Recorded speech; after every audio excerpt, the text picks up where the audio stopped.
Hey everyone, welcome back for another deep dive.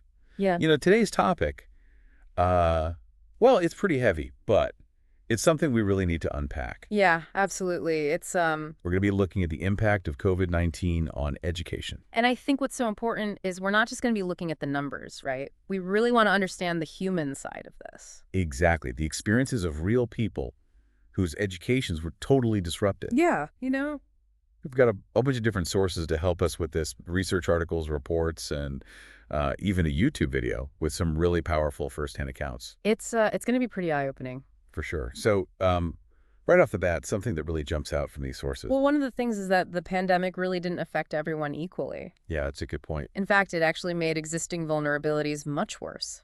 Okay, so let's dig into that. Yeah, let's. This article, The Devastating Impact of SARS-CoV-2 on Vulnerable Populations, really lays it all out. Yeah, it does a good job of highlighting the groups that were hit the hardest. Like, who are we talking about specifically? Well, the article mentions older adults, young children, people with pre-existing conditions, and folks from low-income backgrounds. Makes sense. These were groups that were already facing challenges, and the pandemic just amplified all of those. Yeah, it's like it took existing inequalities and just blew them wide open. Yeah, And you see that connection to the education crisis so clearly, like schools close and suddenly access to learning resources is totally unequal. right, those who didn't have reliable internet access. Or the support they needed at home. Or even just the money to bridge the gap. They fell behind. And it's not like this was just a small problem. Right, like how widespread was this really? Exactly. Well, the World Bank report, "We're Losing a Generation," paints a really grim picture.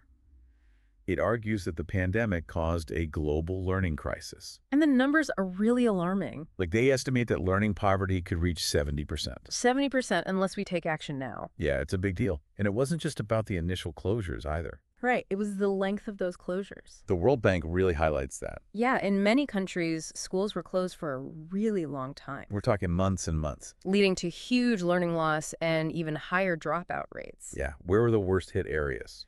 Well, the report specifically mentions South Asia, Okay. Latin America, parts of the Middle East, and even East Asia. I remember they used India and Peru as examples. Yeah, and by the end of 2021, students in those countries had lost over 200 school days. Wow, that's over a year and a half of instruction gone. It's hard to even imagine the impact that has on a child's development. Right, and we keep coming back to this, but it's really important. Those impacts, they weren't felt equally across the board. Of course not. The World Bank is really clear that children from the poorest families, Yeah, they suffered the biggest learning losses. and you can see why when you consider things like access to remote learning resources. Right. The report states that over half of students in middle-income countries don't have internet access at all. And in the poorest nations, that figure drops to just 10%. It's a vicious cycle, right? Yeah. Poverty limits access to good education, and that just continues the cycle of poverty. And the pandemic just threw gasoline on that fire. Yeah, exactly. The long-term consequences, as the World Bank lays them out, are pretty scary. We could see lower economic growth, even more poverty, and greater inequality for a whole generation. Unless we do something drastic to turn things around. That's the key, right? So I want to bring in that YouTube video we mentioned, COVID's devastating impact on children. Oh, yeah, this one was powerful. It really focuses on India and uses this phrase, broken generation, to talk about the pandemic's effects. It's tough to watch, but I think it's really important. It really hits you in the gut, It shows these kids forced into labor, losing their support systems. becoming more vulnerable to abuse. Yeah, and it's not just about the academics either.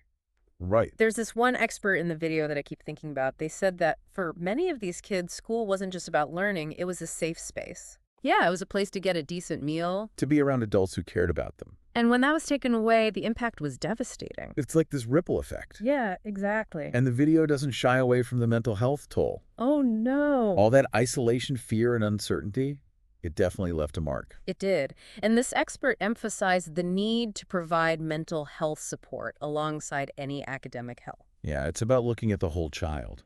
Not just their test scores. So that's kind of the big picture, right? The global impact. But let's zoom in a little closer and look at how we're actually measuring this learning loss, especially here in the United States. Yeah, that's a good point. There's this NWEA study that's pretty comprehensive. Right. They tracked millions of students In grades 3 through 8. to see how their math and reading scores changed over time. And the results, are kind of alarming, to say the least. Yeah, they found that average scores in both math and reading Dropped significantly between 2019 and 2021. And to put that into perspective, The math score drops were even bigger than those we saw after Hurricane Katrina. yeah, that's crazy to think about. And another thing that really stood out to me was that gap between students in high and low poverty schools. Oh, yeah, it widened even more. It's a reminder that even here in the U.S., educational inequality is a huge problem. And the pandemic just magnified it. But I don't want to end on a totally depressing note. Yeah, there is. There are some glimmers of hope, right? Oh, for sure. The NWE study actually pointed to some promising research on interventions that could help. Like, what kind of interventions? Well, things like high-dosage tutoring, Okay. summer learning programs, Mm-hmm. and smaller class sizes. Those could make a real difference. And, this whole pandemic, as tragic as it's been, Yeah. it's forced us to rethink how we do education. In a lot of ways, yeah. We've seen a surge of innovation, Teachers are experimenting with new technologies, different teaching methods. really trying to find ways to reach students in all these different learning environments. It's like we were forced to adapt. And in some ways, that's actually a good thing. I think so too. It's pushing us to create more effective and equitable learning experiences for all students. And that's the goal. Right, exactly. So with all of that in mind, let's go back to the World Bank report. Yeah, they had some good recommendations. They laid out a roadmap for recovery with their 3 essential R's. Remind me what those are again? Reopening schools, safely investing in remote learning, and remediation to address all that learning loss. Yeah, those are key. They're really urging governments to prioritize funding for education recovery programs and to support teachers as they adapt to this new reality of post-pandemic learning. Yeah, we can't just go back to business as usual. It's a call to action that we can't ignore. We can't. Welcome back to our deep dive on the impacts of COVID-19 on education. So in part 1, we really dug into those vulnerabilities that were just magnified by the pandemic. And how all those school closures Yeah. led to a global learning crisis. We also talked about some pretty alarming statistics from the World Bank. Yeah, like their prediction that learning poverty could reach 70%. And the potential long-term consequences for an entire generation. And we can't forget that YouTube video. Oh, yeah. COVID's devastating impact on children. It really drove home the human cost of all this. The stories from India were heartbreaking. Yeah, with children being forced into labor, losing those crucial support systems. And facing greater risks of exploitation and abuse. It's heavy stuff. But before we get too bogged down in all the challenges, Yeah. I think it's important to remember that we're not helpless. Absolutely. The World Bank report gives us a clear framework for action. With their 3 R's, Right. reopening schools, safely investing in remote learning, and focusing on remediation to address learning loss. Those are concrete steps Yeah. that governments, educators, and communities can take. To start mitigating the damage. And getting students back on track. And there's also all that research on specific interventions. Yeah. Like, what are some of those? Well, things like high-dosage tutoring, Okay. summer learning programs, Yeah. smaller class sizes. Those can be really effective. It's kind of strange to say, but I'm actually struck by how this pandemic, while obviously tragic, forced some much-needed innovation in education. Yeah, it's true. We're seeing educators embrace new technologies Explore different teaching methods. and just find creative ways to reach students. in all these different learning environments. It's like we were forced to rethink what education could look like. And in some ways, That's a good thing. yeah, I think so too. This period of disruption has the potential to lead to more effective and equitable learning experiences. For all students. Yeah, exactly. Now, I think as we continue this deep dive, it's important to bring in the role of parents and caregivers. Oh, absolutely. They've been on the front lines this whole time. Navigating school closures, supporting remote learning And just trying to provide some sense of normalcy. for their kids. Yeah. And let's be honest, many of them faced incredible challenges of their own. Juggling work, financial stress, Yeah. and the emotional toll of the pandemic. It's crucial that we recognize their efforts, And make sure they have the resources they need. whether that's access to affordable childcare guidance on how to help their kids learn at home. Or even just a space to connect with other parents. Yes, support for parents and caregivers is essential for this whole education recovery process. Because at the end of the day, They're the ones who know their children best. yeah, and they're in the best position to advocate for what their kids need. Speaking of advocacy, Yeah. I think we should also highlight the role policymakers play in addressing this crisis, Oh, absolutely. They hold the purse strings right? They can allocate resources and enact policies that support educational equity. and create systems that are more resilient to future shocks. We need leaders who are willing to make education a priority Invest in those innovative solutions. and listen to the voices of educators and the students themselves. Because the future of our society depends on it. Couldn't agree more. We can't let this generation down. Now, let's turn our attention to some specific strategies for addressing learning loss. And helping with education recovery. Yeah. The World Bank report emphasized the importance of remediation programs. And these programs can look different in different places. Right, from targeted tutoring to summer school. Extending the school year. The key seems to be identifying what each student needs. And providing that individualized support to help them catch up. There's also this interesting approach being discussed called acceleration. Yeah, instead of focusing on what was missed, You just move forward. right, build on the knowledge and skills students already have. So rather than trying to reteach everything from the previous year, Yeah, you focus on those crucial concepts and skills. give students the tools to master them quickly. Exactly. It kind of feels like acceleration acknowledges that students can learn at a faster pace if they're engaged and motivated. I think that's the idea. And it avoids getting stuck just reviewing old material. Yeah, which can be demotivating. And ineffective. Yeah, for sure. Now, I imagine putting these strategies into practice requires a multifaceted approach. Oh, definitely. We need to invest in professional development for teachers Give them the training and resources. to implement these new approaches We need to give schools the flexibility to tailor programs. to the specific needs of their students, And we have to involve parents and communities fostering a culture of collaboration and shared responsibility. for student success. It's complex. But it's a challenge we have to face head on. The stakes are just too high to ignore. Absolutely. And as we discuss all these strategies, Yeah. I think it's important to address the issue of equity. Oh, definitely. We've already seen how the pandemic worsened existing educational inequalities. Students from low-income backgrounds, Students of color, students with disabilities. they were disproportionately affected. Yeah. So any effort to address learning loss and promote recovery has to be grounded in a commitment to equity, Meaning all students have access to those high-quality learning opportunities regardless of their background. or their circumstances. We need to provide targeted support for those who need it most Address the unique challenges they face and create learning environments that are inclusive and welcoming. for every student. Equity isn't just a nice to have, it's Yeah. fundamental. It should guide all our efforts. Because if we fail to address these inequities, Yeah. we're just going to perpetuate cycles of disadvantage. And limit the potential of an entire generation. Now, as we dig deeper into this educational crisis, Yeah.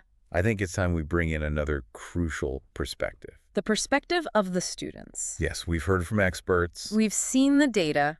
but what about the voices of those most directly impacted? Yeah. What are their experiences? Their hopes and fears? Their ideas for moving forward?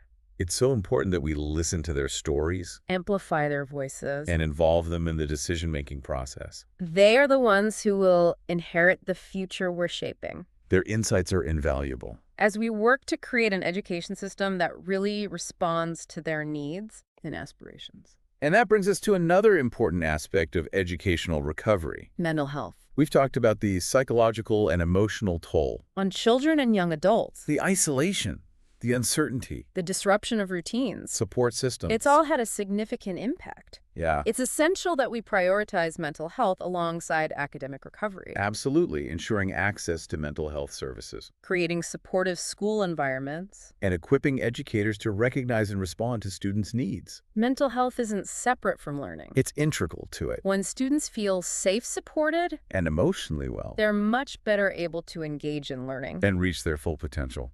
Now, as we continue exploring these long-term impacts of COVID-19 on education, Yeah, I want to shift our focus to the future. okay. What lessons have we learned? How can we build back better, And create an education system that's more resilient more equitable? and truly responsive to the needs of all students. That's the big question. One key takeaway, I think, is the importance of flexibility and adaptability. We had to pivot quickly. Embrace new technologies. Teaching methods. Rethink those traditional models of education. And while that transition wasn't always easy, It showed the ingenuity and resilience of educators. we saw teachers going above and beyond to connect with their students creating engaging learning experiences. Supporting their well-being. We need to keep that going. Yeah, that spirit of innovation. Collaboration. We need to build on these lessons. Embrace new approaches. And create an education system that's prepared for the future. Another crucial lesson. Investment. Yeah, the need for greater investment in education. The pandemic showed how fragile our education systems are.